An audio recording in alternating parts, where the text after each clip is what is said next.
මරු වැඩ කතාව මතක් වුණාට හරි අපි කැම්පස් එකේ ඉන්න කාලේ මචං මල ගෙවල් වල යනවා දැන් නම් මන් දන්නේ එහෙම යනවද කියලා ඉස්සර මචං කැම්පස් එකේ මල ගයක් වුණාම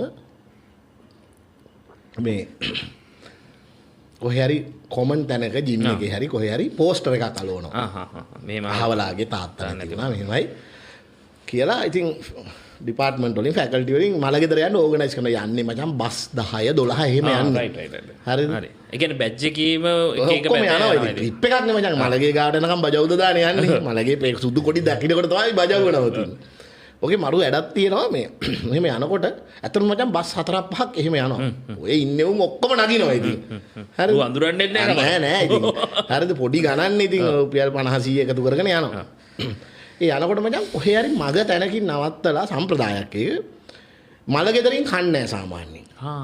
මලගෙදරින් කන්නේ නැත්තේ මේ වගේ 200ක් ගිහලා කාපු ගමන් මචං අවුලනේ මලගෙදර කෑම ප්‍රශ්නයක් එනවනේ. ඉතින් සිරිතක් වශයෙන් මලගෙවල් වලින් කන්නේ නැහැ අපි ඉස්සර. මම දන්නේ දැන් ඒ කල්චර් එක වෙනස් වෙලා ඉතින්. අපි කරන්නේ මචං මග නවත්තලා ගන්නවා ඉන්න ගානට හරියන්න පාන්. දැන් 150ක් ඉන්නවනම් පාන් ගෙඩි 75ක් ගන්නවා සල්ලි එකතු කරලා. ඊට පස්සේ මචං මේ පරිප්පු හරි අල හරි මොනවා හරි කිලෝ ඒ ප්‍රමාණයක් ගන්නවා. අරගෙන මල ගෙදර ගිහින් උයා ගන්නවා. අපි පැත්තක. ඒක මරසොමිය. ඔව්. පරිප්පු හොද්දක් හදා ගන්නවා. අයිනක ලිපක් ගහලා නැත්තම් ගිහිල්ලා ගියාම සෙට් වෙනවනේ ඉතින්. මේ එහෙලා සමහරලාට කලින් කොල්ලෝ දෙතුන් දිනක් යනවා. උන් ගියාම උන් ඒවා ඕගනයිස් කරලා තියෙනවා. උයන්න තැනක් අරව මේවා. හරිද? ඒ වගේ ගියා අපි කුලිය පිටිය පැත්තේ මල ගෙදරක. පාන් අරගෙන මචං ඉතින් ගිහලා ඉතින් ඒවට සංවිධානයේ ගිහිල්ලා උයන්න ඉතින් කෙල්ලෝ සෙට් එකක් ගිය ගම 150කට විතර උයන්න බෑ ලොකු පරිප්පු එකක් නේ හරි ඉතින් ගිහිල්ලා ඒ කෙල්ලෝ ටිකක් බහලා උන් අපිත් ඉතින් පොඩි සපෝට් එකක් දෙනවා ඉතින් අපි ඉතින් බොරු කියන එකනේ අපි කරන්නේ වටේ ඉඳන් කතා කියන උපදෙස් දෙනවා ඉතින් එළ මචං එන්න පරිප්පු අර ලොකු පරිප්පු කල්දේරමක් හැදුවා හදලා මේ රෑ වෙලානේ ඉතින් කන්නේ ඔය පොඩ්ඩක් වටේ ඇවිදලා අඩියක් පොඩියක් ගහලා එහෙමනේ ඉතින්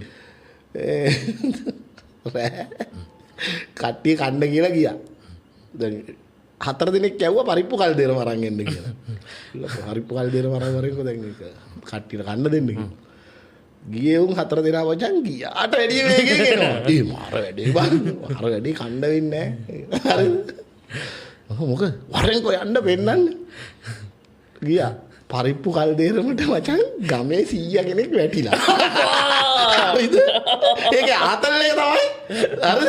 ආතල් එක තමයි පොරේ කල්දේරමේ සීගිරි අප්සරාවක් වගේ මේව බුදි. පරිප්පු එකේ. මෙතනින් බලන්නේ හැටි පරිප්පු එකේ. කකුල් දෙක එළිය මෙතනින් උඩ ටික. හරිද? ඔබ කියන්නේ මැරුණා ඉලා කාලා කන්නද කියන්නේ? ඒක නිකම් මවා ගනින් පොරක් පරිප්පු එකක බුදියක්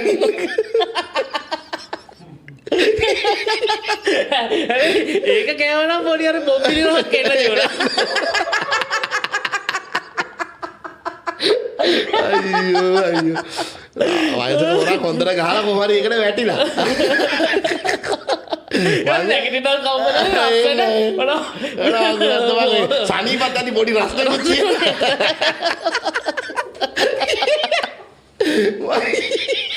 ඒක ලොක්ක හිටපු එක හොඳයි ලොක්ක බෑ යාලා කනවා හරිද ෂෝක් පරිප්පු ඒ මම ජීවිතේ පළවෙනි දවසට තමයි මචං ඒ පොද්දකට වැටලා ඉන්න ලොකුම සතා දැක්කේ මම මැස්සෝ කරපොත් වගේ ඒ වගේ මම ජීවිතේ දැක හොද්දක හිටපු ලොකුම සතා ඒ රෙකෝඩ් එක කඩලා තමයි අර 100 දෙන්නෙක් අතට